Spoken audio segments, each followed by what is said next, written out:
देखियो आई बटाका बड़ा बन रहल छै। ई गुजरात के बहुत फेवरेट और बम्बई सब में बने छै, तो हम तो घरे में बनबे छे बटाका बड़ा। बहुत सिंपल छै, चटनी बनल छै धनिया पत्ता के और धात्री के मिक्स क के चटनी छै।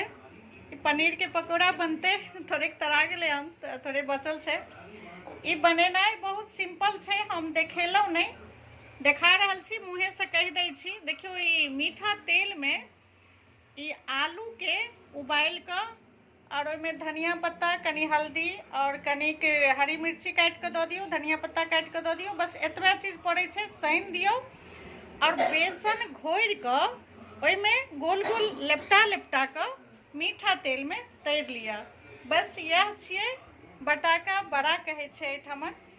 हम सब ई हमेशा बनबै छियै और मुरही के संगे, चूड़ा भूजल के संगे खाइ छियै। ओना तो लोग पाँव बड़ा पाँव के संगे खाइ छै, लेकिन हम सब पाँव के संगे नहीं खाइ छियै। ओतेक बढ़िया पाँव नहीं लागे छै और वो हेल्दी नहीं होइ छै, पाँव खराबी करै छै। ताहि दुआरे जे छै से मुरही संगे खाओ, चूड़ा भूज के खाओ, अपना बिहारी डिश। और देखियो ये आब बन गेल छै।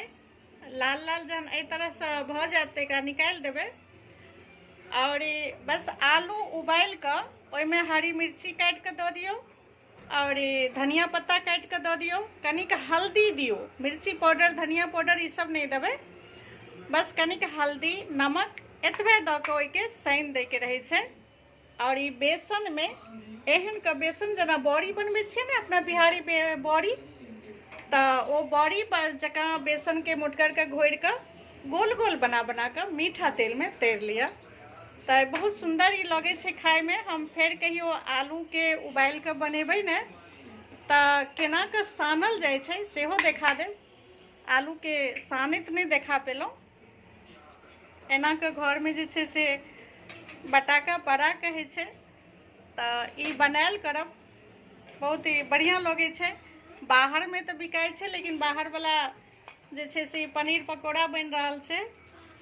बटाका बड़ा बन के तैयार भ गेल छै। ये अब जे छै से चूड़ा भूजल जेतै और नाश्ता कयल जेतै एके संगे।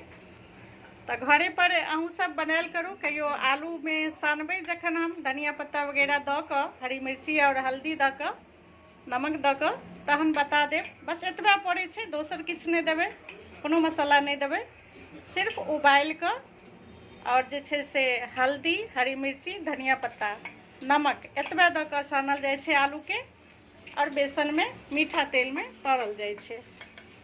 तऽ ठीक छै, आब चटनी बना लिअ, चटनी के संगे सेहो खा सकै छी।